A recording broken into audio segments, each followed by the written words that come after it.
Salam sejahtera bagi kita sekalian, Bapak Ibu Saudara-saudara yang dikasihi dan diberkati oleh Tuhan. Jumpa lagi kita di hari ini, di hari yang ke-70, dalam gerakan membaca Alkitab di 365 hari. Mari Bapak Ibu Saudara-saudara, kita siapkan hati dan pikiran kita untuk membaca firman-Nya. Mari kita berdoa. Ya Allah Bapa di surga, kami boleh menikmati hari yang ke-70 pemberian-Mu dalam kehidupan kami. Dan hari ini kami akan mohon tuntunan-Mu ketika kami akan membaca akan sebagian dari sabda firman-Mu. Tolonglah kami, karuniakanlah hikmat untuk kami dapat mengerti setiap kebenaran firman-Mu. Ya Bapa di surga, kami sambut firman-Mu. Di dalam nama Tuhan Yesus kami berdoa. Amin. Mari Bapak Ibu Saudara-saudara, kita membaca firman Tuhan di hari yang ke-70 ini dalam 2 Samuel 9 sampai 2 Samuel 12. Berkatalah Daud, "Masih adakah orang yang tinggal dari keluarga Saul? Maka aku akan menunjukkan kasihku kepadanya oleh karena Yonatan." Adapun keluarga Saul mempunyai seorang hamba yang bernama Siba. Ia dipanggil menghadap Daud. Lalu raja bertanya kepadanya, "Engkaukah Siba?" Jawabnya, "Hamba tuanku." Kemudian berkatalah raja, "Tidak adakah lagi orang yang tinggal dari keluarga Saul? Aku hendak menunjukkan kepadanya kasih yang dari Allah." Lalu berkatalah Siba kepada raja, "Masih ada seorang anak laki-laki Yonatan yang cacat kakinya." Tanya raja kepadanya, "Di manakah ia?" Jawab Siba kepada raja, "Dia ada di rumah Makhir bin Amiel di Lodebar." Sesudah itu Raja Daud menyuruh mengambil dia dari rumah Makhir bin Amiel dari Lodebar, dan Mephiboset bin Yonatan bin Saul masuk menghadap Daud. Ia sujud dan menyembah. Kata Daud, "Mephiboset," jawabnya, "Inilah hamba tuanku." Kemudian berkatalah Daud kepadanya, "Janganlah takut, sebab aku pasti akan menunjukkan kasihku kepadamu oleh karena Yonatan ayahmu. Aku akan mengembalikan kepadamu segala ladang Daud nenekmu, dan engkau akan tetap makan sehidangan dengan aku." Lalu sujudlah Mephiboset dan berkata, "Apakah hambamu ini, sehingga engkau menghiraukan anjing mati seperti aku?" Lalu raja memanggil Siba, hamba Saul itu, dan berkata kepadanya, "Segala sesuatu yang adalah milik Saul dan milik seluruh keluarganya, kuberikan kepada cucu tuanmu itu. Engkau harus mengerjakan tanah baginya, engkau, anak-anakmu, dan hamba-hambamu, dan harus membawa masuk tuayannya, supaya cucu tuanmu itu ada makanannya. Mephiboset cucu tuanmu itu akan tetap makan sehidangan dengan aku." Siba mempunyai 15 orang anak laki-laki dan 20 orang hamba. Berkatalah Siba kepada raja, "Hambamu ini akan melakukan tepat seperti yang diperintahkan tuanku raja kepadanya." Dan Mephiboset makan sehidangan dengan Daud sebagai salah seorang anak raja. Mephiboset mempunyai seorang anak laki-laki yang kecil yang bernama Mika. Semua orang yang diam di rumah Siba adalah hamba-hamba Mephiboset. Demikianlah Mephiboset diam di Yerusalem, sebab ia tetap makan sehidangan dengan raja, adapun kedua kakinya timpang. Sesudah itu matilah Raja Bani Amon, dan Hanun anaknya menjadi raja menggantikan dia.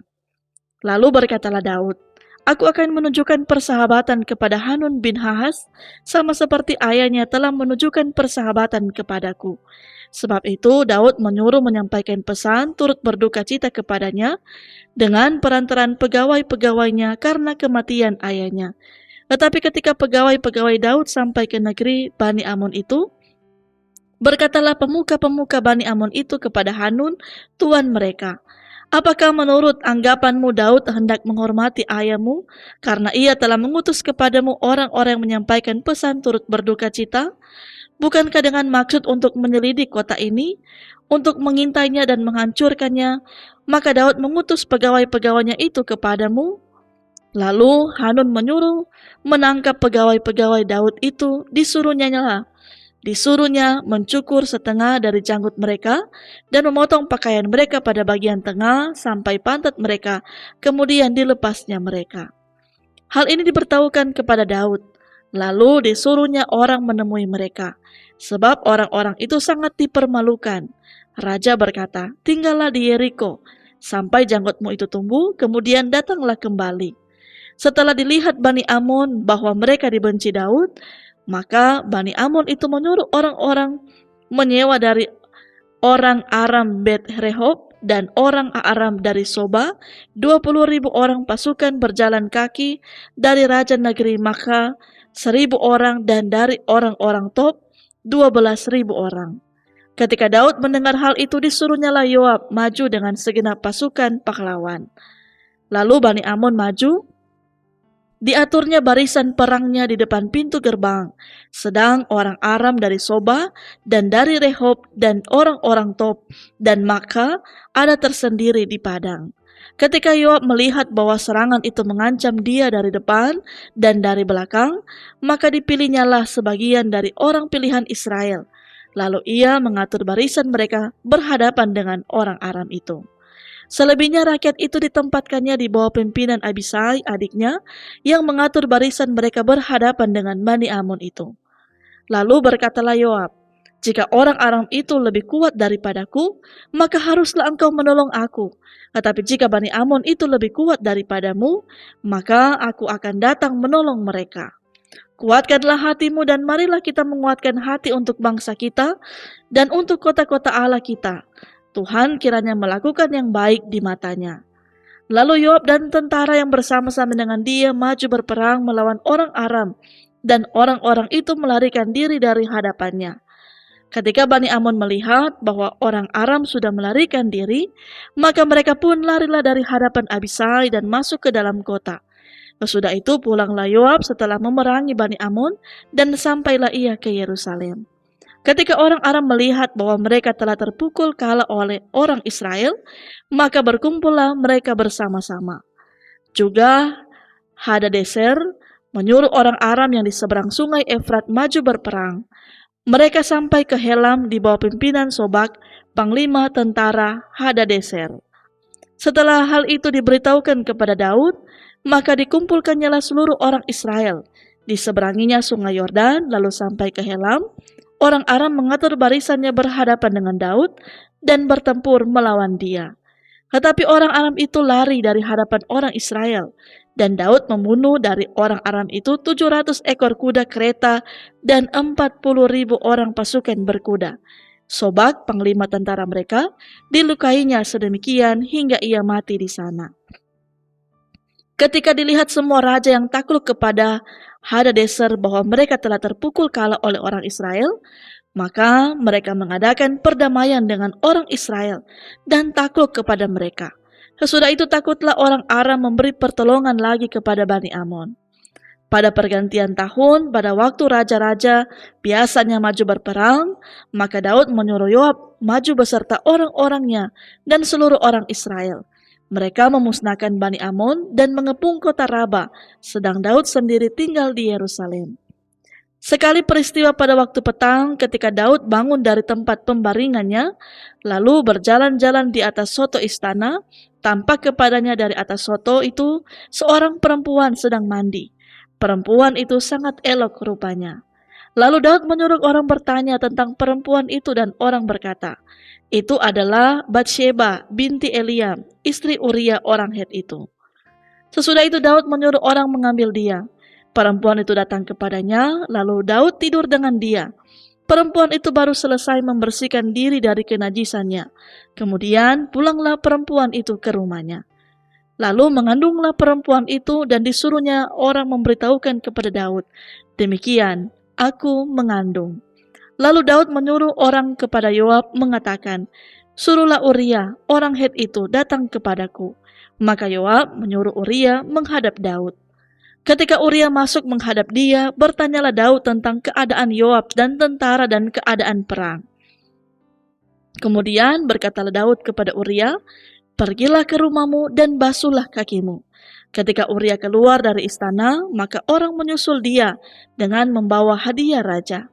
Tetapi Uria membaringkan diri di depan pintu istana bersama-sama hamba tuannya dan tidak pergi ke rumahnya. Diberitahukan kepada Daud, demikian Uria tidak pergi ke rumahnya. Lalu berkatalah Daud kepada Uria, "Bukankah engkau baru pulang dari perjalanan?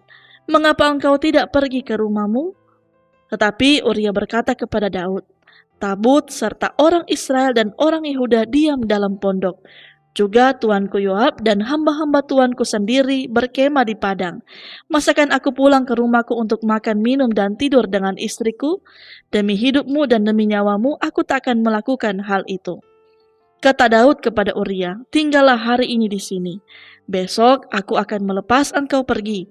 Jadi Uria tinggal di Yerusalem pada hari itu. Keesokan harinya, Daud memanggil dia untuk makan dan minum dengan dia. Dan Daud membuatnya mabuk. Pada waktu malam keluarlah Uria untuk berbaring tidur di tempat tidurnya bersama-sama hamba-hamba tuannya.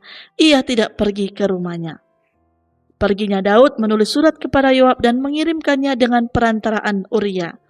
Ditulisnya dalam surat itu demikian, "Tempatkanlah Uria di barisan depanmu dalam pertempuran yang paling hebat, kemudian kamu mengundurkan diri daripadanya supaya ia terbunuh mati." Pada waktu Yoab mengepung kota Raba, ia menyuruh Uria pergi ke tempat yang diketahuinya ada lawan yang gagah perkasa. Ketika orang-orang kota itu keluar menyerang dan berperang melawan Yoab, maka gugurlah beberapa orang dari tentara dari anak buah Daud, juga Uria, orang Het itu mati. Kemudian Yoab menyuruh orang memberitahukan kepada Daud jalannya pertempuran itu. Ia memberitakan kepada suruhan itu demikian, "Jika engkau sudah selesai mengabarkan jalannya pertempuran itu kepada raja, dan jikalau raja menjadi geram dan berkata kepadamu, 'Mengapa kamu demikian dekat ke kota itu untuk berperang? Tidakkah kamu tahu bahwa orang akan memanah dari atas tembok? Siapakah yang menewaskan Abimelek bin Yerubeset? Bukankah seorang perempuan menimpakan batu kilangan kepadanya dari atas tembok sehingga ia mati di Tebes? Mengapa kamu demikian dekat ke tembok itu? Maka haruslah engkau berkata, juga hambamu Uria orang Het itu sudah mati." Lalu pergilah suruhan itu dan sesampainya ia memberitahukan kepada Daud segala yang diperintahkan Yoab kepadanya. Suruhan itu berkata kepada Daud, "Orang-orang itu lebih kuat daripada kami dan keluar menyerang kami di padang. Tetapi kami mendesak mereka kembali sampai ke lubang pintu gerbang." Pada waktu itu pemanah-pemanah menembak kepada hamba-hambamu dari atas tembok, sehingga beberapa dari hamba raja mati, juga hambamu Uria, orang Het itu sudah mati. Kemudian berkatalah Daud kepada suruhan itu, "Beginilah kau katakan kepada Yoab, janganlah sebal hatimu karena perkara ini, sebab sudah biasa pedang makan orang ini atau orang itu. Sebab itu, perhebatlah seranganmu terhadap kota itu dan runtuhkanlah itu. Demikianlah kau harus kuatkan hatinya." Ketika didengar istri Uria bahwa Uria suaminya sudah mati, maka merataplah ia karena kematian suaminya itu. Setelah lewat waktu berkabung, maka Daud menyuruh membawa perempuan itu ke rumahnya. Perempuan itu menjadi istrinya dan melahirkan seorang anak laki-laki baginya. Tetapi hal yang telah dilakukan Daud itu adalah jahat di mata Tuhan. Tuhan mengutus Nathan kepada Daud. Ia datang kepada Daud dan berkata kepadanya, "Ada dua orang dalam suatu kota, yang seorang kaya, yang lain miskin. Si kaya mempunyai sangat banyak kambing domba dan lembu sapi. Si miskin tidak mempunyai apa-apa, selain dari seekor anak domba betina yang kecil, yang dibeli dan dipeliharanya. Anak domba itu menjadi besar padanya bersama-sama dengan anak-anaknya, makan dari suapnya dan minum dari pialanya dan tidur di pangkuannya seperti seorang anak perempuan baginya." Pada suatu waktu orang kaya itu mendapat tamu dan ia merasa sayang mengambil seekor dari kambing dombanya atau lembunya untuk memasaknya bagi pengembara yang datang kepadanya itu. Jadi ia mengambil anak domba betina kepunyaan si miskin itu dan memasaknya bagi orang yang datang kepadanya itu. Lalu Daud menjadi sangat marah karena orang itu dan ia berkata kepada Nathan, "Demi Tuhan yang hidup, orang yang melakukan itu harus dihukum mati. Dan anak domba betina itu harus dibayar gantinya 4 kali lipat." karena ia telah melakukan hal itu, dan oleh karena ia tidak kenal belas kasihan. Kemudian berkatalah Nathan kepada Daud, "Engkaulah orang itu, beginilah firman Tuhan Allah Israel. Akulah yang mengurapi engkau menjadi raja atas Israel, dan akulah yang melepaskan engkau dari tangan Saul. Telah kuberikan isi rumah Tuanmu kepadamu dan istri-istri Tuanmu ke dalam pangkuanmu. Aku telah memberikan kepadamu kaum Israel dan Yehuda, dan seandainya itu belum cukup, tentu ku tambah lagi, dan itu kepadamu. Mengapa engkau menghina Tuhan dengan melakukan apa yang jahat di matanya? Uria orang Het itu kau biarkan ditewaskan dengan pedang. Istrinya kau ambil menjadi istrimu, dan dia sendiri telah kau biarkan dibunuh oleh pedang Bani Amon. Oleh sebab itu, pedang tidak akan menyingkir dari keturunanmu sampai selamanya, karena engkau telah menghina aku dan mengambil istri Uria orang Het itu untuk menjadi istrimu. Beginilah firman Tuhan, bahwasanya malapetaka akan kutimpakan ke atasmu yang datang dari kaum keluargamu sendiri. Aku akan mengambil istri-istrimu di depan matamu dan memberikannya kepada orang lain. Orang itu akan tidur dengan istri-istrimu di siang hari. Sebab engkau telah melakukannya secara tersembunyi, tetapi aku akan melakukan hal itu di depan seluruh Israel secara terang-terangan." Lalu berkatalah Daud kepada Nathan, "Aku sudah berdosa kepada Tuhan." Dan Nathan berkata kepada Daud, "Tuhan telah menjauhkan dosamu itu, engkau tidak akan mati. Walaupun demikian, karena engkau dengan perbuatan ini telah sangat menista Tuhan, pastilah anak yang lahir bagimu itu akan mati." Kemudian pergilah Nathan ke rumahnya, dan Tuhan menulahi anak yang dilahirkan bekas istri Uria bagi Daud sehingga sakit. Lalu Daud memohon kepada Allah oleh karena anak itu. Ia berpuasa dengan tekun, dan apabila ia masuk ke dalam semalam-malaman itu, ia berbaring di tanah. Maka datanglah kepadanya para tua-tua yang di rumahnya untuk meminta ia bangun dari lantai, tetapi ia tidak mau. Juga ia tidak makan bersama-sama dengan mereka. Pada hari yang ketujuh matilah anak itu, dan pegawai-pegawai Daud takut memberitahukan kepadanya bahwa anak itu sudah mati. Sebab mereka berkata, "Ketika anak itu masih hidup, kita telah berbicara kepadanya, tetapi ia tidak menghiraukan perkataan kita. Bagaimanakah kita dapat mengatakan kepadanya, anak itu sudah mati? Jangan-jangan ia mencelakakan diri." Ketika Daud melihat bahwa pegawai-pegawainya berbisik-bisik, mengertilah ia bahwa anak itu sudah mati. Lalu Daud bertanya kepada pegawai-pegawainya, "Sudah matikah anak itu?" Jawab mereka, "Sudah." Lalu Daud bangun dari lantai, ia mandi dan berurap dan bertukar pakaian. Ia masuk ke dalam rumah Tuhan dan sujud menyembah. Sesudah itu pulanglah ia ke rumahnya, dan atas permintaannya dihidangkan kepadanya roti, lalu ia makan. Berkatalah pegawai-pegawainya kepadanya, "Apakah artinya hal yang kau perbuat ini? Oleh karena anak yang masih hidup itu engkau berpuasa dan menangis, tetapi sudah anak itu mati engkau bangun dan makan." Jawabnya, "Selagi anak itu hidup, aku berpuasa dan menangis, karena pikirku, siapa tahu Tuhan akan mengasihani aku, sehingga anak itu tetap hidup. Tetapi sekarang ia sudah mati, mengapa aku harus berpuasa? Dapatkah aku mengembalikannya lagi? Aku yang akan pergi kepadanya, tetapi ia tidak akan kembali kepadaku." Kemudian Daud menghibur hati Batsyeba istrinya, ia menghampiri perempuan itu dan tidur dengan dia. Dan perempuan itu melahirkan seorang anak laki-laki. Lalu Daud memberi nama Salomo kepada anak itu. Tuhan mengasihi anak ini. Dan dengan perantaran Nabi Nathan, ia menyuruh menamakan anak itu Yedija oleh karena Tuhan. Yoab berperang melawan Raba, kota Bani Amon, dan ia merebut kota kerajaan. Lalu Yoab menyuruh orang kepada Daud dengan pesan, "Aku berperang melawan kota Raba dan telah merebut pula kota air. Oleh sebab itu kumpulkanlah sisa tentara, kempunglah kota itu dan rebutlah, supaya jangan aku yang merebut kota itu dan jangan namaku menjadi juga nama kota itu." Sesudah itu Daud mengumpulkan seluruh tentara, ia berangkat ke kota Raba dan berperang melawannya, lalu merebutnya.